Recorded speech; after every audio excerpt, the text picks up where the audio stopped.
साहेब की जय।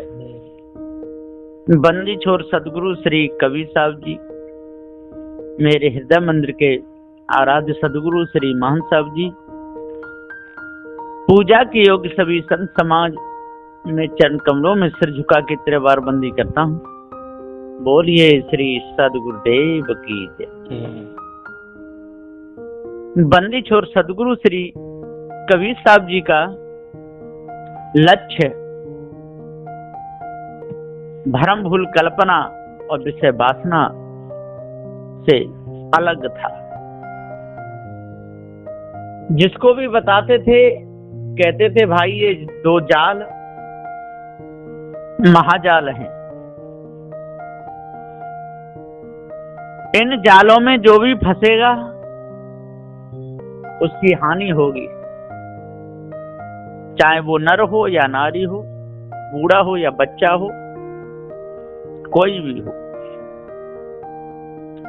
अग्नि में जो भी गिरेगा वो जलेगा, जल में जो भी गिरेगा वो डूबेगा, और पृथ्वी में जो भी दबेगा वो दब जाएगा, हवा के झोंके में जो भी आएगा वो गिर जाएगा, बचेगा नहीं। ठीक इसी प्रकार से विषय वासना भ्रम में जो फंसेगा तो वो निज पद से गिरेगा। सदगुरुदेव जी पुकार के समझाते हुए कहते हैं कि भाइयों बंधनों को समझो। जब तक जड़ चेतन के बंधन को नहीं समझोगे तब तक आपके ऊपर दिन दूने रात चौगने दुख आते ही रहेंगे। ये संसार में कोई भी वस्तु ऐसी नहीं जो आपको प्राप्त हो। जल भी प्राप्त होगा तो शरीर को होगा, पृथ्वी प्राप्त होगी शरीर को होगी। जो भी प्राप्त है वो शरीर तक सीमित है, क्योंकि पृथ्वी जलवायु अग्नि से ही ये शरीर बना हुआ है। अध्यासी चेतन जीव ने ये शरीर बनाया है, और आज वर्तमान में इस भेद को जो जान लेगा बंधन से छूट जाएगा। सत्य सत्य कहें सुमृत वेद, जस रावण मारे घर के भेद। चंचल मन के अधम काम, कहें कबीर भजो राम नाम। सदगुरुदेव जी यहाँ पर वसंत नंबर 10 के 8 और 9 चौपाई में कह रहे हैं कि सत्य सत्य कहें सुमृत वेद। ये स्मृति में वेदों में ये लिखा है कि कोई जगत का करता है और ये बात सत्य है, ऐसा बोलते हैं। और निर्णय से देखा जाए तो सत्य नहीं, ये सारी बात झूठी है। जगत का करता कोई नहीं है, बिल्कुल झूठ है और महा झूठ है। जब तक इस झूठ में हम मौज लेते रहेंगे, जगत कर्ता के गुण गाते रहेंगे, तब तक हमारी बुद्धि कुंठित बनी रहेगी। मन के विकार नहीं छूट सकते। सत्य अविनाशी चेतन जीव अपने आप को भूल गया है, और जो स्मृतियों में जो माना है कि कोई सत्य है, कोई ईश्वर है, कोई परमात्मा है, अवतारवाद माना है, ये सारी झूठी कल्पना है। जिस रावण मारे घर के भेद। रावण क्यों मारा गया? उसके घर के भाई ने उसका पूरा भेद दिया। रावण को मरवाने में पूरा पूरा हाथ विभीषण का था। यदि विभीषण उसका भेद नहीं बताता तो राम की कोई ताकत नहीं थी कि जो उसे रावण को मार सकते थे। बहुत बलशाली, बहुत धनवान, बहुत पढ़ा लिखा, महाप्रकांड पंडित था। चंचल मन के अधम काम, कहीं कबीर भज राम नाम। सदगुरुदेव कहते चंचल मन के अधम काम होते हैं। चंचल मन वाला मनुष्य बुरे से बुरा कर्म करता है। वो नहीं देखता कि मेरी बेटी है कि माँ है कि बहन है, कौन है। उसे तो जो करना है वो करेगा। चंचल मन के अधम काम। इसी प्रकार से चंचल मन वाले जो कितने देवी देवताओं को बना बना के पूजते रहते हैं। चंचल मन वाले काशी मथुरा हरिद्वार में घूम घूम करके धोखे में फंसे और फंसाते रहते हैं। चंचल मन वाले कुछ भी खा पी जाते हैं। चंचल मन वालों का मन स्थिर नहीं रहता है, कभी भी डिग जाता है। कहीं कबीर भज राम नाम। साधु श्री कबीर साहब जी कहते हैं कि भैया राम नाम से अलग हो, भजो अलग हो। राम कहिए सर्वगुण परमात्मा, नाम कहिए निर्गुण परमात्मा। ये सारी झूठी कल्पना है। और निर्णय से देखा जाए पारक सिद्धांत से, जो राम कही चेतन जी, वो नाम कहिए पारक बोध। जब तक पारक बोध नहीं होगा तब तक हमारा मन कभी शुद्ध होने वाला नहीं है। मन मन करते सुर नर मुन जहने, मन के लक्ष्य द्वार। मन के चक्कर में फंस करके मन मन कहते कहते ये देवता कहलाने वाले, नर कहलाने वाले, दानव कहलाने वाले सारे के सारे मन के गुलाम रहे और मनमती होकर के ही मर गए। कितना तेल जुल्फों में डालते थे, चंदन लगाते थे, स्मृति पुराणों को पढ़ते थे, बहुत प्रकार से मूर्तियों को भोग लगाते थे, पत्थर की मूर्तियों को, लेकिन अंत समय पर कुछ काम नहीं आता।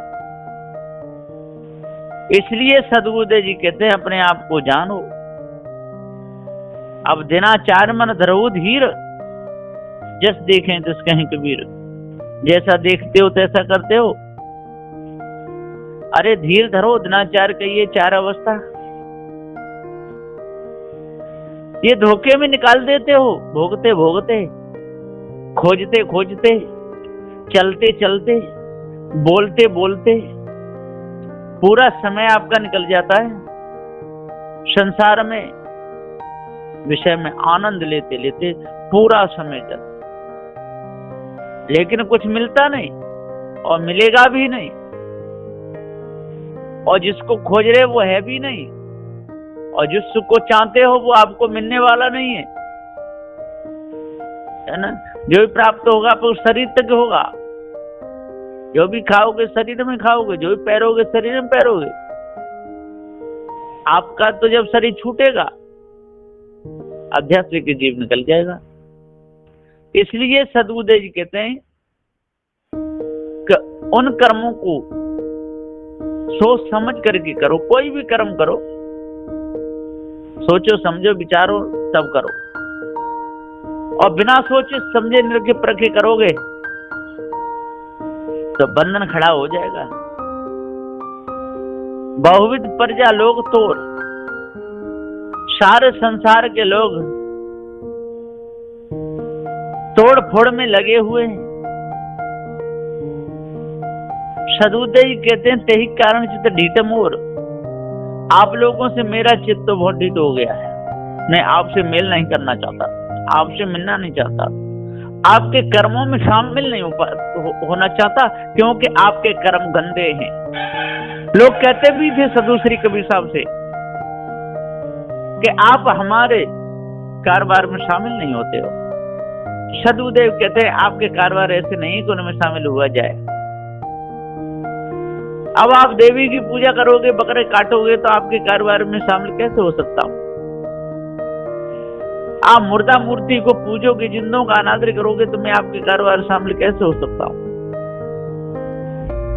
आप खीर खान का भोजन पत्थरों की मूर्तियों को चढ़ाओगे तो मैं आपके कारोबार में शामिल कैसे हो सकता हूं? आपके अंदर दया धर्म कुछ है नहीं। आप जड़ की पूजा करते हो, चैतन्य को ठुकराते हो तो मैं आपके कारोबार में शामिल कैसे हो सकता हूं? सदगुरुदेव जी कहते हैं अपने गुणों को, जो आपके अंदर गुण हैं वो अच्छे नहीं, सदगुणों को आपने त्याग दिया, दुर्गुणों को धारण कर लिया। मैं आपके कारोबार में शामिल कैसे हो सकता हूं? आपका संग साथ में कैसे दे सकता हूं? आप बंधन में फंसे विषय भोगों में अपना समय बिताते हो। आप देवी देवता चंडी मुंडी पूज पूज करके स्वयं भूले दूसरे को बुलाते हो। आप आकाश में किसी ईश ब्रह्म परमात्मा को मान मान गुण गाते रहते हो। मंदिरों में पत्थरों की मूर्ति रख करके बजा बजा करके ढोल बजा बजा के गाते नाचते रहते हो। 9 देवी जब चलती है तो उसमें आप कितना खून खराबा भी कर देते हो। दूसरों को सताते काटते मारते हो। पत्थरों की मूर्तियों को सजा सजा करके, मंदिरों को सजा सजा करके सारे संसार को उल्लू बनाते हो।